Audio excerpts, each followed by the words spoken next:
ငငယ်တုန်းကစားစရာမရှိလို့တစ်ခေါက်တွေကိုစားခဲ့ရဘူးတယ်အပြင်ခုံကမာကြောပေမဲ့အတွင်းလွာကနည်းနည်းလေးတောင်ချို့တယ်လို့ရှိသေးတယ်လို့ပေါ့ပပြောပြလိုက်ပေမဲ့ဧကရရဲ့မျက်ဝန်းနဲ့ထူးဆန်းတဲ့ခံစားချက်ဖြစ်နေတာကိုမြင်လိုက်ရတယ်ဒါကြောင့်ကျမကတဆင့်ထပ်ပြီးဟိုးတစ်ချိန်ကအမေနဲ့အရန်ဆိုးရတဲ့အခြေအနေကိုအတူကြော်ဖြတ်တုန်းကတစ်ခေါက်စားနေရသေးတယ်ဆိုရင်အသက်ရှင်ဖို့မျှော်လင့်ချက်ရှိနေအောင်မှာပါတဲ့ဧကရကအသက်ရှင်နေတဲ့၍ခဏအကြာမှာတော့လေတံကိုလျှော့ပြီးဒါဆိုမင်းနှန်းတွင်းနဲ့ဝင်လာတာဘာအတွက်လဲကျမဂရစ်ကိုကြည့်ပြီးအရှင်မင်းကြီးရဲ့ချစ်မြတ်နိုးမှုကိုရမှသာကျမအသက်ရှင်နိုင်မှာမို့လို့ပါလို့ဝန်ခံလိုက်တယ်ကျမပေါ်ဝနောက်ခံကိုဧကရစ်မင်းမြတ်အသေးချာသိနေမှာပါမိမိရဲ့လိုအပ်ချက်ကိုပွင့်ပွင့်လင်းလင်းဝန်ခံလိုက်တာကပိုပြီးအကျိုးရှိစေပါတယ်အရင်ကနန်းတွင်းနဲ့ဝင်လာတဲ့မိဖုရားတွေမှာသူတို့ကိုကာကွယ်ပေးမဲ့မိသားစုရှိနေတော့နှင်ထုတ်ခံရလဲမိသားစုနဲ့အတူအဆင်ပြေပြေအသက်ရှင်နိုင်ကြတယ်ဒါပေမဲ့ကျမကတော့သူတို့နဲ့မတူပဲနန်းတော်ပြင်ပကိုရောက်သွားရင်အမေနဲ့အတူဘလို့မှအသက်ရှင်နိုင်မှာမဟုတ်ဘူးဧကရစ်မင်းမြတ်ဟာခဏကြာတိတ်ဆိတ်သွားခဲ့ပြီးမင်းအရင်ပြန်နေတော့လို့ဆိုခဲ့တယ်ကျမစာကြည့်ဆောင်ကနေထွက်လာတာနဲ့မေတော်ကြီးကခေါ်ခိုင်းလိုက်ပြီးဝမ်းသာအားရနဲ့အမင်းသားကိုဒေါသတကြီးတုံ့ပြန်လိုက်တယ်လို့ကြားတယ်မင်းကတကယ်တော်တဲ့မင်းကလေးပဲလို့ချီးမွမ်းခံဖွင့်တော်တယ်မေတော်ကြီးကအမင်းသားဘလောက်အထိရဲတင်ရိုင်းဆိုင်နေကြောင်းနဲ့ဧကရစ်မင်းမြတ်ကလည်းဘလောက်အထိအလိုလိုက်ထားကြောင်းတွေကိုပြောနေခဲ့တယ်ယနေ့အခြေအနေဟာ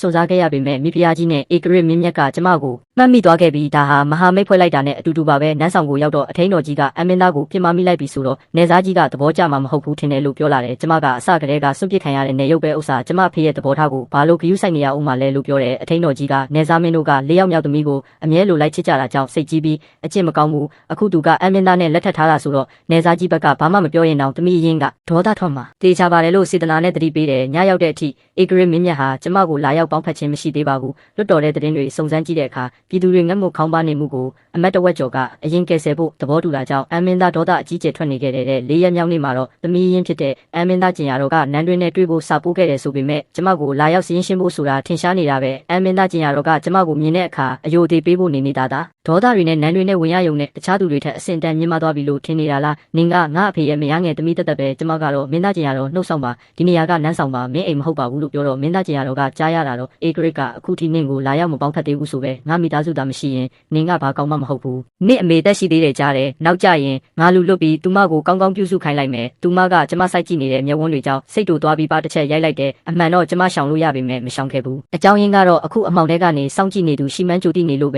ကျမကခံစားချက်ကိုအတက်နိုင်ဆုံးထိန်းချုပ်ရင်းမျက်ရည်မကျမိအောင်တင်းခံထားရတဲ့ပုံစံဖန်တီးပြီးအပြုံးတူတစ်ခုနဲ့ပြုံးပြလိုက်ပြီးအထင်းတော်ကြီးကိုဘာမှမဖြစ်ပါဘူးငါတို့ပြန်ကြစို့ဒီအကြောင်းဘသူ့ကိုမှသွားမပြောနဲ့နော်လို့မှားလိုက်တယ်ကျမရဲ့ကြောပြင်ပေါ်မှာစိုက်ကြည့်နေတဲ့အကြည့်တစုံရှိနေတာကိုခံစားမိတယ်လှုပ်တဲ့လှုပ်ထိုက်တာကိုလှုပ်ဆောင်ပြီးမို့ဒီအကွက်အောင်မလားမအောင်မြင်ဘူးလားဆိုတာဒီနေ့ညမှာပဲအဖြေပေါ်တော့မှာဖြစ်တယ်ညရောက်တော့ကျမစောစောစီးစီးပဲအိပ်ရဝင်လိုက်တယ်ဒါပေမဲ့ဘာလှုပ်ရှားမှုမှမရှိတာကြောင့်အစီအစဉ်ပြတ်သွားပြီလို့ထင်နေချိန်မှာပဲအပြင်ဘက်ကစကားပြောတန်တွေကြားလိုက်ရတာကြောင့်ကျမအောင်မြင်သွားပြီဆိုတာသိလိုက်တယ်ကျမမျက်ရည်ကျလာအောင်အမေနဲ့ဖြတ်တန်းခဲ့ရတဲ့ဆင်းရဲဒုက္ခတွေကိုပုံဖော်လိုက်တယ်ရုတ်တရက်ဆောင်းကိုလာလန့်တင်တဲ့အခါကျမလန့်ဖြတ်သွားတဲ့ပုံစံမျိုးဟန်ဆောင်လိုက်တော့ဧကရစ်မင်းမြတ်ကကျမမျက်ရည်တွေနဲ့ဆူရွှဲနေတာကိုမြင်တော့တိတိတတ်တာစွန့်သွားပြီးဘာဖြစ်လို့လဲလို့မေးတယ်ကျမကဘာမှမဖြစ်ပါဘူးအိမ်မက်ဆိုမက်လို့ပါလို့ပြောတော့ကျမရဲ့ပါလေးကိုဖွားဖွားလေးပုတ်ပြီးအခုထိကြောက်နေသေးလားလို့မေးလာခဲ့တယ်အဲ့ချိန်ကျမှကျမထိန်းချုပ်ထားတဲ့မျက်ရည်တွေစီးကျလာပြီးကျမနဲ့အမေဘာတွေမှားခဲ့လို့အမြဲလာနှိပ်စက်နေရတာလဲကျမတို့ကအသက်ရှင်ခြင်းယုံတက်တက်ပါဘာဖြစ်လို့ဒီလောက်အထိရိုးရှင်းတဲ့တောင်းဆိုချက်လေးကိုတောင်ခွင့်မပြုကြရတာလဲဆိုပြီးပောက်ကွဲမိသွားတယ်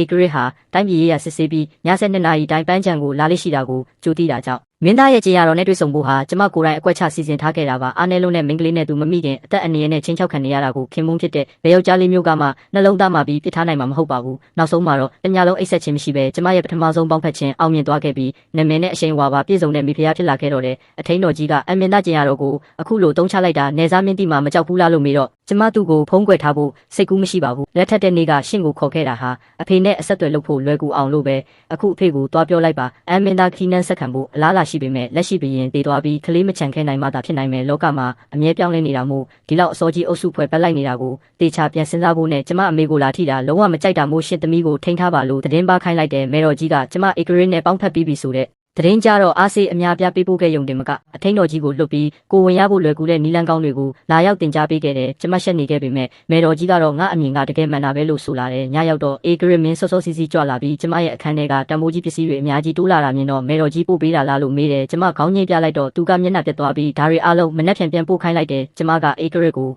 အရင်တစ်ခေါက်ပြောဘူးတဲ့တစ်ခေါက်စားရတဲ့အပင်ရှာပေးဖို့ပြောတော့အရန်ကြိုက်လို့လာတဲ့တိုင်းသူပြည်သားတွေစားဖို့အတွက်ပါလို့ပြောတော့ကိုတော်ကတာဝန်မကျေပွန်လို့လားဆိုပြီးစိတ်မကောင်းဖြစ်သွားတယ်အဲ့ဒီအခါမှာတော့ကျမကမင်းကြီးထိနှံတက်တဲ့3နှစ်အတွင်းမှာစစ်မှတ်တွေမဖန်တီးပဲပြည်သူတွေကိုအေးအေးချမ်းချမ်းနေစေခဲ့တာမို့မင်းကောင်းမင်းမြတ်တပါးပါပဲပြည်သူတွေကလည်းမင်းကြီးကိုလိုအပ်တယ်လို့ကျမလည်းမင်းကြီးကိုလိုအပ်ပါတယ်ဆိုပြီးဧကရစ်ရဲ့စိတ်ဓာတ်ကိုမြင့်တင်ပေးလိုက်တယ် သွေးအန်တဲ့ယောဂဟာကုသလို့မရဘူးဆိုပေမဲ့သမိုင်းမှတ်တမ်းတွေအရဒီယောဂဟာအသက်ရှည်ရှည်နဲ့တဘာဝအတိုင်းကွယ်လွန်သွားနိုင်တဲ့မှတ်တမ်းတွေရှိနေတာပဲဧကရစ်မင်းမြတ်ကငါတို့သားတော်လေးတစ်ပါးမွေးကြဆိုလို့အလေးနဲ့ဆိုလာခဲ့တဲ့ဧကရစ်မင်းမြတ်ကကျမစီရက်ချားဆိုသလိုလာခဲ့တာကြောင့်အမတ်တွေရဲ့အာယုံဆိုင်မှုကိုခံခဲ့ရတယ်မေတော်ကြီးကဧကရစ်ကျမစီလာတာကိုမတားဆီးပေမဲ့တခြားမိမလလေးတွေကိုဘရင်စီလွတ်ပြီးဆက်တက်ခဲ့ပေမဲ့ဘရင်ကအကုန်လုံးကိုမောင်းထုတ်ပစ်ခဲ့တယ်မင်းကြီးကမဲတော်စီသွားပြီးဘာတွေပြောခဲ့လဲမသိရပေမဲ့အဲ့နောက်ပိုင်းမိမလလေးတွေအကုန်မဲတော်ကြီးမောင်းထုတ်လိုက်တဲ့နန်းတွင်းအခြေအနေခဏငြိမ်သွားချိန်မှာပဲကျမအဖေရင်းကမျက်နှာပြောင်တိုက်ပြီးအစီခံတယောက်လိုဟန်ဆောင်ကပထမဆုံးအကြိမ်တွေ့ဘူးတာပဲဒီနှစ်တွေအတွင်းဘလို့ဖြတ်တန်းခဲ့ရလဲလို့မေးလာတယ်ကျမနှာခေါင်းရှုံပြီးလှောင်ပြုံးလိုက်မိတယ်ကျမဒီနှစ်တွေအတွင်းဘလို့ဖြတ်တန်းခဲ့ရလဲဆိုတာတကယ်ပဲမသိတာလားမသိချင်အောင်ဆောင်တာလားနေစားမင်းကျမစီကိုဘာကိစ္စနဲ့လာခဲ့တာလဲလို့မေးလိုက်တယ်နေစားမင်းဆိုတဲ့ခေါ်ဝေါ်မှုတစ်ခုတည်းနဲ့တင်ကျမရဲ့ပြတ်သားတဲ့သဘောထားကိုဖော်ပြဖို့လုံလောက်ပါတယ်ကျမအဖေရင်းက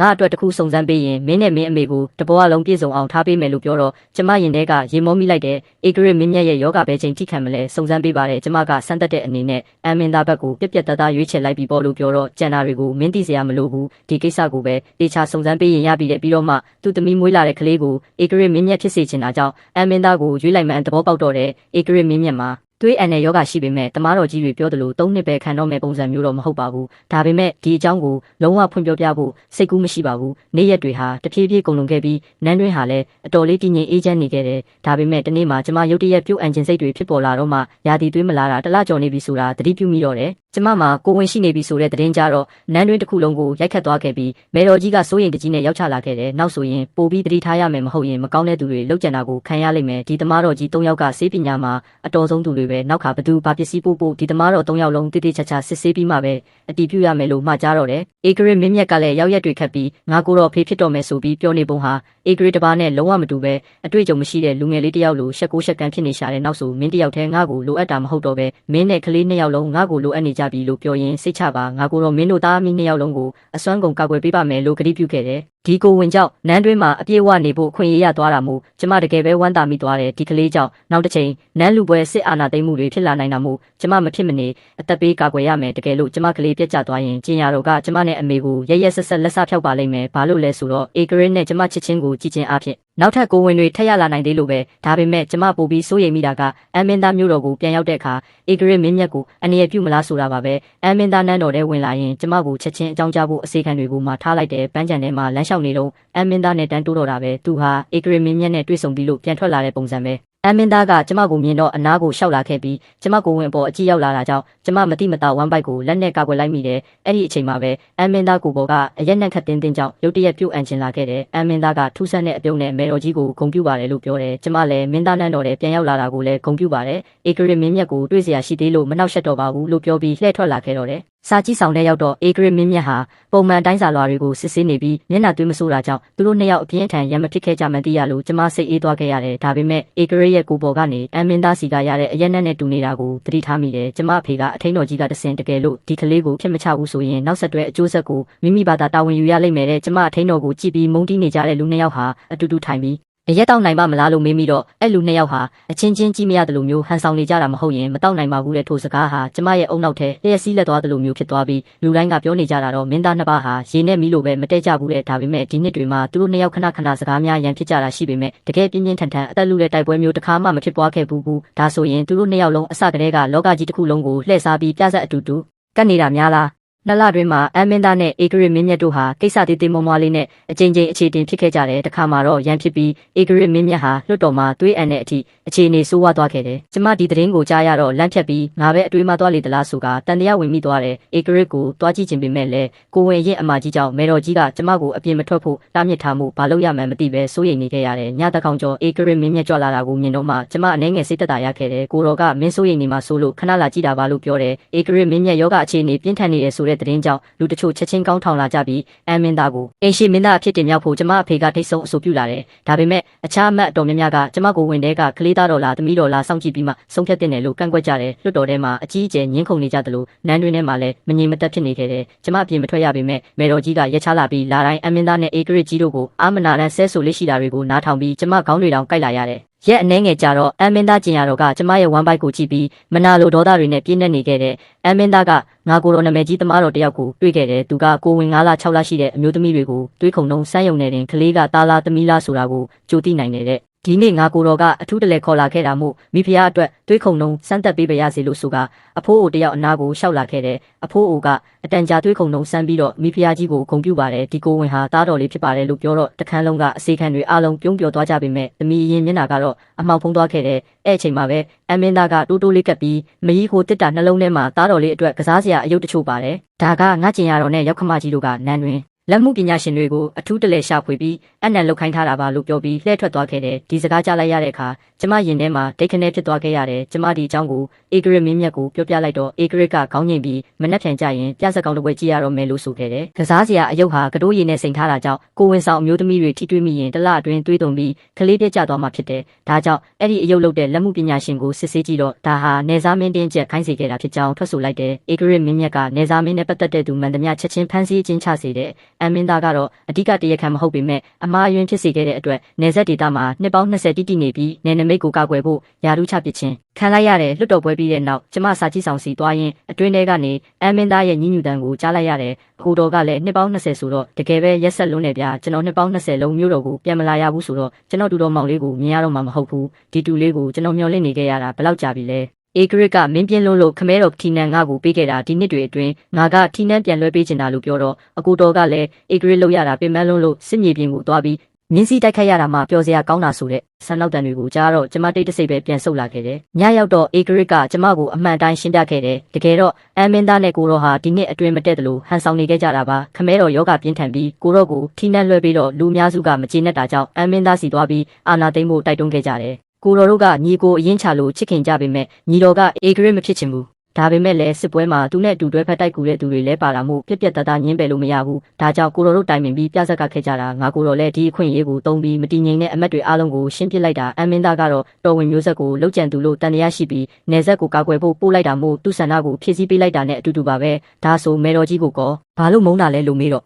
မေတော်ကြီးကအမင်းသားကိုမုန်းတီးလို့ပဲပြီးတော့ဆက်သားတဲ့မိန်းမလှလေးတွေကမေတော်ကြီးအိမ်ဘက်ကပဲမို့ငါကိုတော်ကွယ်လွန်သွားခဲ့ရင်ငါကလေးနဲ့ညီတော်တို့ဟာတက်ဖြတ်ကြမဲ့အခြေအနေကိုမမြင်ချင်ဘူးအခုတော့မင်းမသားတော်လေးရှိနေပြီမို့စိတ်ပူစရာမလိုတော့ပါဘူးတော်ဝင်တက်ဖွဲ့ကကျမအဖေရင်အိမ်တော်ကိုဝင်ရောက်ရှာဖွေတဲ့အခါအရင်ဖေနဲ့အဖေရင်တို့တစ္ဆာဖောက်ကြံစီထားတဲ့စာကြုံလွှာတွေတွေ့တာကြောင့်အရင်ဖေနဲ့နောက်မိန်းမတို့ကိုဖမ်းဆီးခေါ်ဆောင်လာခဲ့ကြတော့တယ်အေဂရစ်ကကျမအမေကိုခေါ်ဆောင်လာပေးခဲ့တာကြောင့်ပြန်လဲဆုံတွေ့ခဲ့ရပြီးအမေကမျက်ရည်တွေစီးကြလာကသမီးလေးနေကောင်းရဲ့လားဟင်လမ်းမှာသမီးကိုဝင်ရှိနေပြီဆိုတဲ့သတင်းကိုကြားရတော့အမေတကယ်ပဲဝမ်းသာမိပါတယ်ခန္ဓာကိုယ်ကိုတိတိကျကျဂရုစိုက်ပါအောင်လို့ပြောတယ်ကျမကအရင်ဖေလို့ရှိနေတဲ့အချင်းထောင်စီသွားတော့သူတို့နှစ်ယောက်လုံးဖျို့ဖျဲဖြစ်နေပြီးတကားဝက်စီပြေးလာကသမီးလေးအဖေကိုလာခဲ့တာမလားသမီးကအခုမိဖုရားကြီးတောင်ဖြစ်ပြီဆိုတော့အမေတခုံပြောလိုက်ရင်အဖေတို့လွတ်မှာပါလို့ပြောတယ်ကျမကရှင်တကယ်ကိုရိုးအလွန်းတာပဲကျမဒီကိုလာတာဟာရှင်တို့ဘလောက်အခြေအနေဆိုးနေလဲလာကြည့်ဖို့တက်တက်ပဲလာခဲ့ဖို့မျှော်လင့်မနေနဲ့လို့ဆိုတယ်ကျမအဖေကချက်ချင်းဒူးထောက်လိုက်ပြီးဒီနှစ်တွေအတွင်းအဖေမကောင်းခဲ့တာမှန်ပေမဲ့အဖေမျက်နှာကိုမထောက်ရင်တော့အမေမျက်နှာထောက်ပြီးကဲပါဦးဘလို့ပဲဖြစ်ဖြစ်အဖေကသမီးရဲ့အဖေရင်ပဲလေလို့ပြောတော့အမေကရှေ့ကိုတလန်တိုးလိုက်ပြီးအဖေမျက်နှာကိုတတွေးနဲ့ထွေးကကိုရာတူအာနာအတွက်ဇနီးနဲ့သမီးရောင်းစားခဲ့တဲ့သူကိုအဖေလို့ပြောရဲသေးတယ်ပေါ့နှစ်လကြာပြီးနောက်မှာတော့ကျမပိုက်ပြင်းပြင်းထန်ထန်အောက်လာတယ်လက်တယ်လေးတွေကမိဖုရားကြီးအသက်ကိုပြင်းပြင်းရှူပါအောင်လို့အစင်မပြတ်အားပေးနေကြတယ်အမေကကျမလက်ကိုတင်းတင်းဆုပ်ကင်ပေးရင်မကြောက်နဲ့တော့သမီးလေးလို့အားပေးနေတယ်ခဏအကြာမှာတော့ကလေးငယ်လေးရဲ့ကျေလောင်ဆူရှာတဲ့ငိုတန်ကြီးဟာနန်းဆောင်တဝင်းလုံးမှာပဲ့တင်ထက်သွားခဲ့ပြီးတယ်ကျမတို့ရဲ့နောင်လာမဲ့ဘဝတဲ့အတွက်အလင်းရောင်လေးပေါ့ဗျာ